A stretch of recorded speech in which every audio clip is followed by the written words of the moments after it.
Hi guys, good afternoon. So, இதயம் serial review. Sorry guys, நான் சனிக்கிழமை எபிசோடு பார்க்கல. தீபாவளிக்கு ஊருக்கு போயிட்டோம். அதனால் எல்லாம் வெளியிலே அவுட்டிங்லேயே இருந்தனால என்னால் சீரியல் பார்க்க முடியல. சனிக்கிழமை எந்த சீரியலையுமே என்னால் பார்க்க முடியல. எல்லா கெஸ்ட்டு வீட்டுக்கெலாம் போயிட்டு வந்தனால என்னால் போக முடியல, பார்க்கவும் முடியல. சாரி போட முடியல வீடியோ. அதனால் அதுக்கு வந்து நான் சாரி கேட்டுக்கிறேன். என்னால் சனிக்கிழமை வந்து எபிசோடு என்ன நடந்தது ஏது நடந்தது எனக்கு தெரியாது.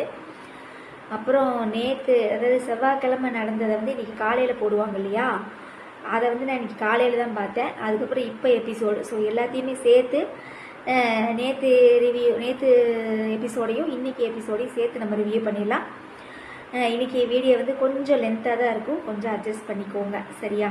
ஏன்னா 2 நாள் எபிசோடு பேசுகிறோம் இல்லையா, அதனால் நாடகத்தை கொஞ்சம் கிழிக்க வேண்டியிருக்குது.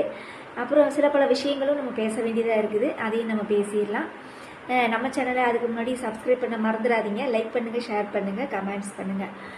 ஸோ நேற்று நடந்தது என்ன அப்படின்னா, அதாவது நேற்று செவ்வாய்க்கிழமை வந்து தீபாவளியெல்லாம் நல்லா செலிப்ரேட் பண்ணிங்களா, சந்தோஷமாக இருந்தீங்களா ஃபேமிலியோட? Okay guys. என்ன இதுன்னா, இவ தான் வந்து அது ஆதிக்கிட்ட வந்து காஞ்சிபுரத்தில் வந்து சொல்லியிருப்பா இல்லையா, என் வீட்டுக்கார் பேர் சூர்யா அப்படின்னு. நான் அப்போவே நினச்சேன் கேஸ், இவ சூர்யான்னு சொல்கிறா, சூர்யான்னு சொல்லி எவனாவது ஒருத்தன் உள்ளே வரப்போகிறான் நாடகத்துக்குள்ளே அப்படின்னு சொல்லி எனக்கு ஒரு கணிப்பு அப்பயே பட்டுச்சு சரியா. அதே மாதிரி என்ன நடக்குது அப்படின்னா, சூர்யான்னு சொல்லி ஒருத்தன் உள்ளே வந்திருக்கான். இந்த மூஞ்சி எங்கேயோ பார்த்த மாதிரி இருக்கே. நானும் கொஞ்சம் உத்து பார்த்தா அண்ணா சீரியலில் நம்ம கௌதம் அண்ணன், அதான் நம்ம police inspector madam Vaijayanti IPS அவளோட பையன் அப்படின்னு சொல்லி ஒருத்தன் வந்தா இல்லைங்களா, அவன் வந்து இப்போ இந்த நாடகத்துக்கு வந்துட்டார். அங்கே வந்து ஜெயிலுக்கு போனார், இங்கே வந்து நாடகத்துக்கு வந்துட்டார். யார் அப்படின்னா பாரதியோட புருஷனாக வந்துட்டார். ஸோ நம்ம புள்ளப்பூச்சி என்ன பண்ணுச்சு, அதான் மீனா, அதை என்ன செஞ்சுருக்கு, நியூஸ் பேப்பரில் அட்வர்டைஸ்மெண்ட் பண்ணியிருக்கு.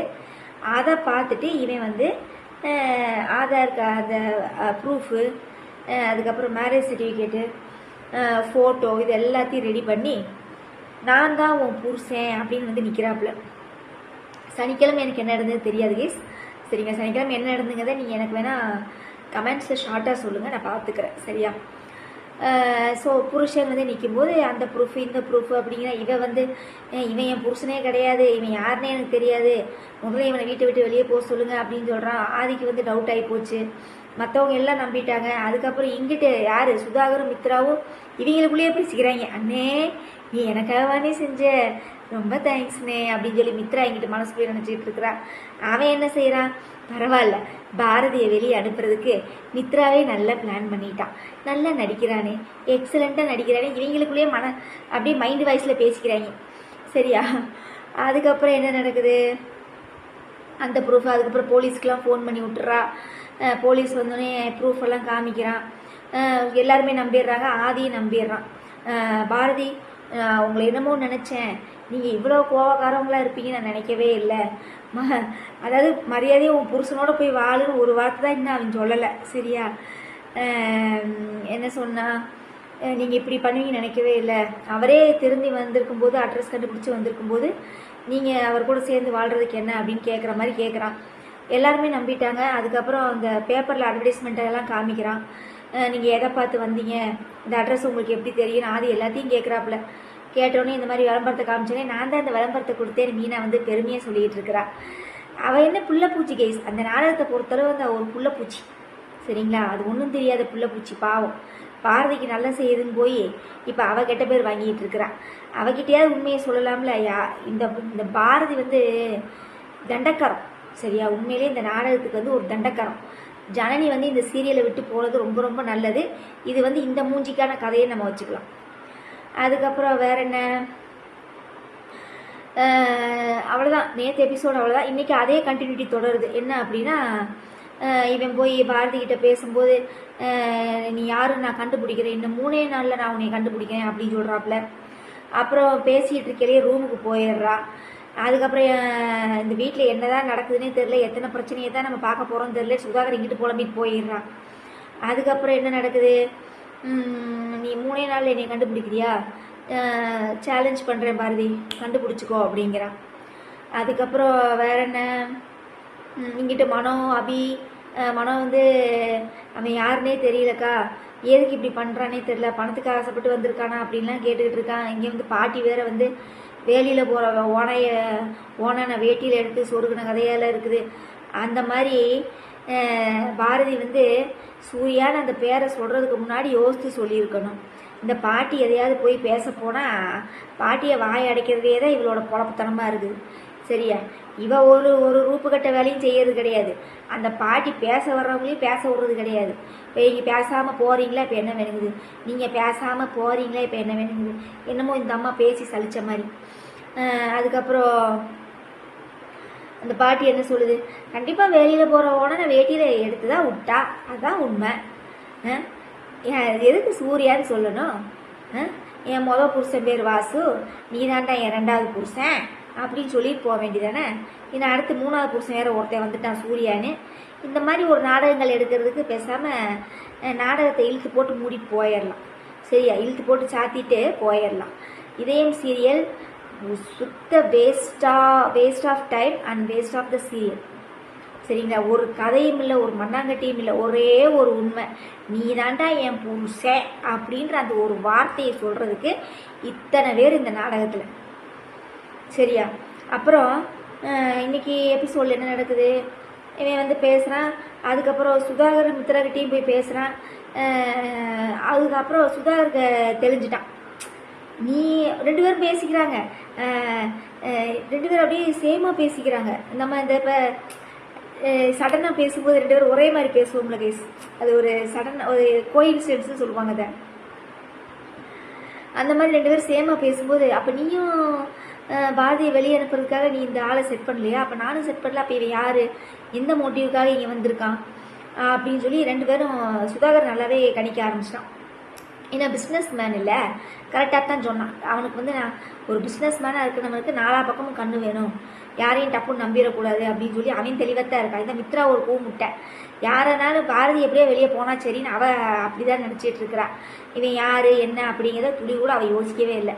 அப்புறம் அவங்க அண்ணன் சொன்னங்காட்டி, ஆமண்ணே நான் கண்டிப்பாக இதை யோசித்து பார்க்கணும், இவன் யாருன்னே தெரியல, எந்த மோட்டிவுக்காக வந்திருக்கான்னு தெரியல, ஆனால் இவன் வந்தது நம்மளுக்கு சாதகமாக தானே இருக்குது, நம்மளுக்கு பாரதி வெளியே போனால் சரியில்லை அப்படிங்கிறான். அப்படி இல்லை மித்ரா, வந்தவன் பணத்துக்காக வந்தானா எதுக்காக வந்தான்னு தெரியல, ஏன்னா நானும் அனுப்பலை, நீயும் இவனை அனுப்பலை, அப்போ இவனை யார் அனுப்பியிருப்பா, எதுக்காக இவங்க வந்திருக்கான் அப்படின்னு சொல்லி நம்ம கண்டிப்பாக கண்டுபிடிக்கணும் அப்படின்னு சொல்லிட்டு இருக்காப்புல. அப்புறம் தமிழும் ஆதியும் வர்றாங்க. தமிழுக்கு தான் தெரியல, அவளுக்கு வந்து விவரம் தெரிஞ்சிருச்சு, வாசு தான் நம்மளோட அப்பா, ஆதி தான் நம்மளோட அப்பான்னு அந்த பிள்ளைக்கு தெரியும். ஆனால் அந்த சின்ன பையனுக்கு தெரியாது இல்லையா.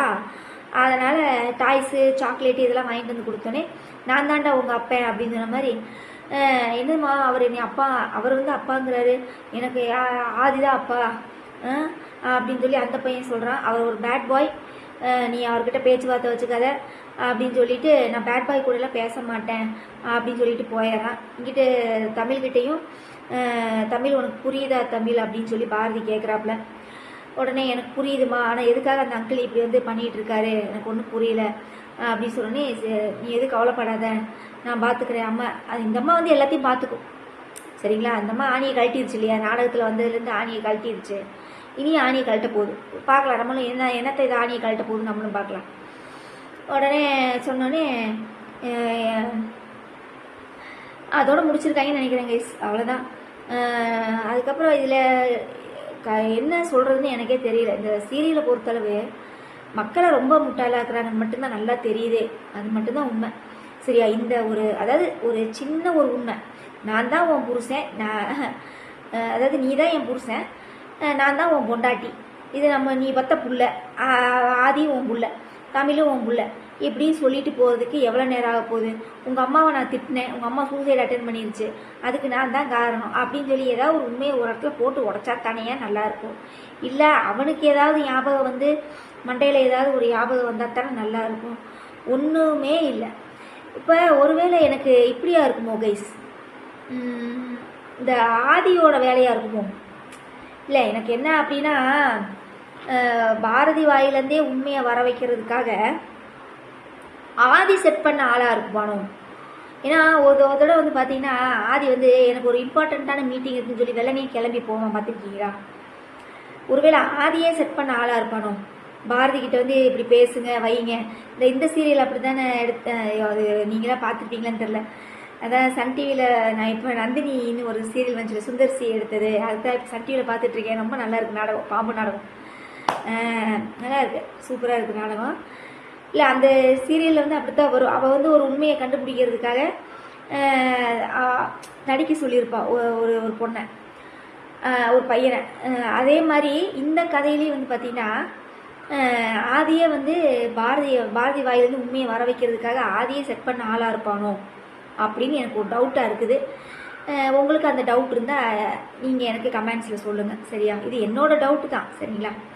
உடனே நம்ம வந்து இதை வாங்கிட்டு பேசுகிறாங்க அதை வாங்கிட்டு பேசுகிறாங்கலாம் பேசிடாதீங்க. இது வந்து ஒரு ஜஸ்ட் ஒரு கணிப்பு. நம்மளாம் நாடகம் பார்த்துட்டு நாடகம் அடுத்த கட்ட இப்படி தான் கொண்டு போக போகிறாங்க, நம்மளே ஒரு கணிக்க மாட்டோமா? அந்த மாதிரி தான் சொல்கிறேன். கண்டிப்பாக எனக்கு வந்து இது ஆதி ஏற்பாடு பண்ண ஆளாக இருக்கணும். இல்லை அப்படின்னா துரை ஏற்பாடு பண்ண ஆளாக இருக்கணும். துரை ஒருத்தன் இருக்கான் பார்த்தீங்களா, பாரதிக்கு குடைச்சல் கொடுக்கணுன்னே ஒருத்தர் இருப்பான் பாருங்க, அவன் வந்து செய்கிற வேலையாக இருக்கணும். ஸோ ஆக மொத்தத்தில் இவன் யாரோ அனுப்பின ஆளாக தான் இருக்கணும். ஏன்னா சுதாகர்கிட்டையும் மித்ராக்கிட்டையும் இவன் பேசும்போது ஒரு வார்த்தை சொல்லிட்டு போகிறான், நீங்கள் கவனிச்சிங்கன்னா தெரியும். கூடிய சீக்கிரம் என்னை பற்றி உங்களுக்கே தெரிய வரும், நான் யார் அப்படின்னு சொல்லிட்டு போவான் இல்லையா? அப்போ சுதாகர் இப்படியே பார்ப்பான். அப்போ அதுலேயே நம்ம தெரிஞ்சுக்கலாம், அப்போ இவன் வேறு யாரோ அனுப்பின ஆள் அப்படின்னு சொல்லி. ஆனால் பணத்துக்காக வந்த மாதிரி எனக்கு தெரியல, உண்மையை வெளியில் கொண்டு வர மாதிரி எனக்கு ஒரு ஃபீல் ஆகுது. அதுக்கப்புறம் மீனாவும் வந்து பேசுகிறா, பாட்டியும் வந்து இவ வேற விவரம் தெரியாமல் உண்மை தெரியாமல் இவ வேற வந்து இது பண்ணிகிட்டு இருக்காளேன்னு சொல்லி பாட்டி இவளை புலம்பிகிட்டு இருக்குது. இதுக்கெல்லாம் ஏன் இத்தனை புலம்பல்? ஒரே ஒரு வார்த்தை, ஆதி நீ தான்ப்பா பாரதியோட புருஷன், பாரதி நீ ஏன் வாயை திறந்து சொல்லிடுமா அப்படின்னு சொல்கிறதுக்கு என்ன? அதையும் கூட பாட்டி சொல்லிருச்சு. இத்தனை பிரச்சனையும் நடந்தோம் இன்னும் உன் வாயிலேருந்து உண்மை வரமாட்டேங்குது பார்த்தியா? இதை நினச்சாதான் எனக்கு ஆச்சரியமாக இருக்குன்னு சொல்லுது அந்த பாட்டி. உண்மையிலே எங்களுக்கு ஆச்சரியமாக தாயா இருக்குது. இன்னொரு எபிசோடை தாண்டி போயிட்டு இருக்குதாம்மா இதயம் சீரியலு. இன்னும் வந்து உண்மையை சொல்லாமல் அடுத்தடுத்து நாடகத்தில் கொண்டு வந்து ஆளுகளை இறக்கிக்கிட்டே இருந்தா எவன் பார்ப்பா நாடகம்? ஒரு மக்களும் பார்க்க மாட்டாங்க, யாரும் பார்க்க மாட்டாங்க, சரியா? மௌனம் பேசியதே முடிய போதாட்டு இருக்குது. அந்த சீரியல் கூட நல்லா இருக்குது, ஏதோ ஒரு கதை காலத்தோடையாவது போகுது. இது என்ன மண்ணாங்கட்டி போகுது? இந்த நாடகத்தை போட்டு இழுத்துட்டு இருக்கு. இந்த இதயத்தை முடிச்சுட்டு கூட அந்த திருமாங்கலத்தை மத்தியானமாக கொண்டு வரலாம்ல. மௌனம் பேசியதே முடிக்காட்டி என்ன? பரபரப்பான இறுதி கட்டத்தை மௌனம் பேசியதேன்னு போடுறாங்க. ஐயோ சாமி, இந்த இதயத்துக்கு எப்போதான் ஒரு முடிவு காட வருமோ தெரியல. அப்புறம் வேற என்ன? மற்ற சீரியல் கார்த்திகை தீபம் நான் பார்க்கலப்பா, 2-3 தடவை பார்க்கல. அந்த நவீன வெளியே கொண்டு வந்துட்டாங்களாட்டு இருக்குது. இப்போ அண்ணா சீரியலில் தீபாவளி செலிப்ரேஷன் முடிஞ்சிருச்சு இல்லையா? நீ அடுத்தடுத்து எல்லா சீரியல்லையும் தீபாவளி செலிப்ரேஷன் வரப்போதாமா. கார்த்திகை தீபத்தில் இனி 2 நாள் கழிச்சு தான் தீபாவளியை கொண்டாடுறாங்க. நம்மளை தீபாவளியெலாம் முடிஞ்சிருச்சு, இவங்க 2 நாள் கழிச்சு தான் தீபாவளியை கொண்டாடுறாங்க. தலை தீபாவளியாம்மா, கார்த்தி ரேவதி, அப்புறம் அங்கிட்டு நவீன் துர்கா இவங்களுக்கெல்லாம். ஸோ இங்கிட்டு காளியம்மா, அந்த பேர் அதாவது சாமுண்டீஸ்வரரி கூட ஒருத்தி இருப்பாள், அவள் எல்லாம் சேர்ந்து பிளான் போட்டுட்ருக்குறாங்க இந்த குடும்பத்தை அழிக்கிறதுக்காக. ஐயோ அப்பா சாமி. அதுக்கப்புறம் சின்னஞ்சிறு கிளியிலே ஏப்பா அந்த ஹீரோயினுக்கு சேலையை மாற்றி விடுங்கப்பா. 2 வாரமாக அதே எபிசோட்லேயே சுற்றிக்கிட்டு இருக்கிறான். தாலி கட்டினதுலேருந்து அதே சேலை தான். இந்த வேர்வை ஸ்மெல்லாம் வருமா வராதானே தெரியல. சேலையை மாற்றிட்டு நடிக்க சொல்லுங்கள், அதே சேலை அதே காஸ்டியூமு. ஐயோ சாமி. அப்புறம் வேற என்ன சீரியல்? சந்தியா ராகம், சாரு கழுத்தில் யார் தாலி கட்டுவான்னு தெரில. அவனே தாலி கட்டுவானா இல்லை சீனு தாலி கட்டினா மட்டுமே தான் கதை நல்லா இருக்கும், அடுத்த கதை நகரும். இவங்க மறுபடியும் மாயாவுக்கு ஃபேவராகவே நாடகம் எடுத்தாங்கன்னா யாருமே பார்க்க மாட்டாங்க, சரிங்களா? அதுதான் உண்மை. வேணா கதைக்களம் பிடிச்ச, அதாவது கதைக்களத்தை வந்து இப்படி எடுத்துருக்கலாம் அப்படி எடுத்துருக்கலாம்னு நினைக்கிறவங்க கண்டிப்பாக சந்தியாராகம் பார்க்கவே மாட்டாங்க. வேணா மாயாவோட ஃபேவரட்டிசம் யாராவது இருந்தாங்கன்னா அவங்களுக்காக வேணால் பார்ப்பாங்களே ஒழிய கதைக்காகலாம் யாருமே அந்த சீரியல் பார்க்கவே மாட்டாங்க. அப்புறம் வேற என்ன? மத்தியானம் போடுற சீரியல் வாரிசு சூப்பராக போயிட்டுருக்கு. திடீர்னு வீராவோட குடும்பம்லாம் வாரிசுக்கு வந்துருச்சு. எல்லா துணிமணிலாம் சேல்ஸ் பண்ணிகிட்டு இருக்கிறாங்க. யார்? சிபி கல்யாணத்துக்கு. அப்புறம் வேற என்ன? மௌனம் பேசியதே முடிய போகுது, உங்களுக்கே தெரியும். அவ்வளோதான் கைஸ். நீ மொத்தத்தில் இதயம் சீரியலில் வந்து நம்மளை கழுத்து அறுக்குன்னு முடிவு பண்ணிட்டாங்க. இனி இவன் யார் அனுப்பின ஆளுன்னு தெரியல. எனக்கு தெரிஞ்ச ஆதியே அனுப்பியிருக்கலாம். அப்படி இல்லை அப்படின்னா பணத்துக்கு ஆசைப்பட்டு வந்திருக்கலாம். ஆனால் பணத்துக்கு ஆசைப்படுற மாதிரி தெரியல இவனை பார்த்தா. ஏதோ ஒரு மோட்டிவோடு தான் வந்திருக்கான். இல்லை வேறு யாராவது பாரதி வாயிலேருந்து உண்மை வரணும், இல்லை ஆதிக்கு வந்து உண்மையை தெரிய வைக்கணும். சில பேர் ஒரு பொண்ணை பிடிச்சி போச்சுன்னு வச்சுக்கோங்களேன், அந்த பொண்ணு கூட ரொம்ப இன்னொரு ஆள் வந்து அட்டாச்சாக பழகின போது ஆட்டோமேட்டிக்காக அடுத்தவனுக்கு வந்து கோவம் வரும். ஸோ அந்த மாதிரி இதை வந்து ஆதிக்கிட்டேருந்து வெளியில் கொண்டு வர்றதுக்காக யாராவது எடுக்கிற முயற்சியா இல்லை என்ன அப்படிங்கிறதே தெரியல. ஆக மொத்தம் இனி யார் அனுப்பின ஆளுன்னே தெரியல. வெயிட் பண்ணி பார்க்கலாம். டைரக்டர் வந்து எது ட்விஸ்ட்டு பண்ணுறாரு. கதையை ஒரே ட்விஸ்ட்டாக பண்ணிட்டேங்க. ஏற்கனவே ஃபஸ்ட்டு சீசன்லேயே கதையை முடிச்சிருக்கலாம். இதயம் சீரியல் ஜனனி போகும்போதே எண்டு கார்டு போட்டிருக்கலாம். இதை எதுக்கு இந்த பல்லவி கொண்டு வந்து நடிக்க வச்சுக்கிட்டு, அது என்னது ஜீ தமிழ் குடும்ப விருதுகளில் அப்பா சாமி, நான் ரூமில் படுத்திருந்தேங்க சரிங்களா. அப்போ தான் தலைவலின்னு ரூமில் படுத்திருந்தேன். எங்கள் மாமியை கூப்பிட்டாங்க, ஜெயா வா வா வா வான்னு கூப்பிட்டாங்க. எதுக்குடா அத்தை எப்படி கூப்பிட்றாங்கன்ட்டு போய் பார்த்தா பல்லவி மேடம் நிற்கிறாங்க ஸ்டேஜில். ஒரு ட்ரெஸ்ஸை போட்டு நிற்கிறாங்க, சின்ன பாப்பா மாதிரி ஒரு ட்ரெஸ்ஸை போட்டு. அந்த ஃபங்க்ஷனுக்கு அத்தனை பேர் இருக்கிற ஃபங்க்ஷனுக்கு அந்த அம்மா அப்படி வந்திருக்குது. என்னதான் செலிப்ரிட்டி, என்னதான் மாடல், என்னதான் இதாக இருந்தாலும் எத்தனை பேர் இருக்கிறாங்க, அப்படி வரலாமா? ஒரு ட்ரெஸ் கோடிங் இல்லை. ஒருவேளை இதையும் அதான் நான் அப்போ கூட நினச்சேன், ஐயோப்பா இந்த பூனையும் பால் குடிக்குமா அப்படின்னா இந்த பூனை அப்படிலாம் கிடையாது, இது இப்படி ஓப்பன் பண்ணுற டைப்பாக இருக்கா, அந்த மாதிரி தான் இருக்குது. ஐயோ சாமி, யாரையுமே நம்ப முடியலப்பா. அதான் நான் தான் சொல்லலையா, நாடகத்தில் வந்து இருக்கிற முகங்கள் வேற, அவங்களோட ரியல் ஃபேஸ் வேற. சரிங்களா, ரியல் லைஃப் வேற, ரியல் ஃபேஸ் வேற. எக்ஸாம்பிள், நான் மௌனம் பேசியது அந்த துளசி கேரக்டர் நடிக்கிறாங்க பாருங்க, அவங்களே நான் கண்டுபிடிச்சேன். நாடகத்தில் எப்படி பம்பிக்கிட்டு அப்படியே டைலாக் பேசிக்கிட்டு உடம்பு கூட அசையாது அவங்களுக்கு, அப்படியே நின்ன நிலையில் சிலையாட்டு அப்படியே டைலாக் பேசிட்டே எடுப்பாங்க. சிங்கிள் பசங்கள்லாம் அத்தனை ஆட்டம் போடுறாங்க. அதே மாதிரி இந்த பல்லவி கவுடா சரியா, நாடகத்தில் வந்து சாரியை கட்டி கட்டி நம்மளை ஏமாற்றி இன்றைக்கி ஒரு ஃபங்க்ஷன்றப்ப எப்படி வந்திருக்காங்க அந்த மேடம் பாருங்கள். ரொம்ப இரிட்டேட்டிங்காக இருந்தது. எங்கள் மாமியார் பார்த்துட்டு அவ்வளோ டென்ஷன் ஆகிட்டாங்க, என்ன இவ்வளோ ஒரு பொம்பளை அப்படின்னு. உண்மையிலே ரொம்ப கேவலமாக இருந்தது. ட்ரெஸ் ரொம்ப கேவலமாக இருந்தது. என்னதான் மாடல், அதுக்கு சாயா சிங் கூட நீட்டாக வந்திருந்தாங்க. அத்தை தனுஷ் கூடயே நடித்து ஒரு வெற்றி படத்தை கொடுத்தாங்க சரிங்களா. அந்த மாதிரி வெற்றி படத்தை கொடுத்த ஒருத்தவங்க கூட நீட்டாக வந்திருந்தாங்க ஒரு அவார்டு ஃபங்க்ஷனுக்கு சாரீ கட்டி நீட்டாக. நீங்கள் சாரீ கூட கட்ட வேணாங்க சரிங்களா, நீட்டாக ட்ரெஸ் போடுறதுக்கு என்ன. நான் இதை பற்றி இன்றைக்கி பேசணுன்னே நினச்சிட்டே இருந்தேன். இன்றைக்கி ரிவ்யூவில் பேசிடலாம் இதை பற்றி அப்படின்னு. ட்ரெஸ் கோடிங் எனக்கு சுத்தமாகவே பிடிக்கல ப்ளீஸ். எனக்கு பிடிக்கல, சில பேர்த்துக்கு பிடிச்சிருக்கலாம் சரிங்களா. ஏன்னா அப்படி தான் இப்போ உலகமே போயிட்டுருக்குது. ஒன்றுமே யாரையும் சொல்ல முடியாது, அவ்வளோதான். ஓகே கைஸ், வேறு என்ன உங்களோட நிறைய குறைகளை கமெண்ட்ஸில் சொல்லுங்கள். ஸோ மொத்தத்தில் இதயம் சீரியல் நம்மளை வச்சு செய்ய போகிறாங்கன்னு மட்டும் நம்மளுக்கு நல்லா தெரியுது. கூடிய சீக்கிரம் இவன் யார் என்ன அப்படிங்கிறத கண்டுபிடிச்சா நல்லாயிருக்கும். அவ்வளோதான். அதாவது எனக்கு ஒன்றே ஒன்று தான், இத்தனை பண்ணுறதுக்கு அவன் யார் என்ன அப்படிங்கிறத கண்டுபிடிக்கிறதுக்கு பதிலாக உண்மையை சொல்லிட்டு போகிறதுக்கு என்ன உண்மையை சொன்னால் அவனுக்கு மயக்க வரும், ஹாஸ்பிட்டலில் போய் அட்மிட் பண்ணால் வேலை முடிஞ்சது. அப்புறம் 2 பேர் சேர்ந்து சுபம்னு போட்டால் வேலை முடிஞ்சது. இதுக்கு எதுக்குடா சூர்யான்னு ஒருத்தனை கொண்டு வந்து உள்ளே இறக்கி வச்சிருக்கி, ஏன்டா எங்கள் ஆவியை வாங்குறீங்கன்னே தெரியல. தலைவலிக்குது உண்மையிலே. இதயம் சீரியல் பார்த்தாலே தலைவலி வந்துடுது, தலைவலி. ஓகே கேஸ், அவ்வளோதான். வேறு ஏதாவது உங்களோட நிறைய குறைகளை கமெண்ட்ஸ் சொல்லுங்கள். ஸோ சாரி, என்னால் சனிக்கிழமையே ரிவ்யூ பண்ண முடியல, நேற்று எபிசோடு ரிவ்யூ பண்ண முடியல. அதனால் ரெண்டையும் சேர்த்து இன்றைக்கி எபிசோடையும் சேர்த்து நான் ரிவ்யூ பண்ணிட்டேன். ஓகேவா? ஓகே கேஸ், பாய். நாளைக்கு பார்க்கலாமா?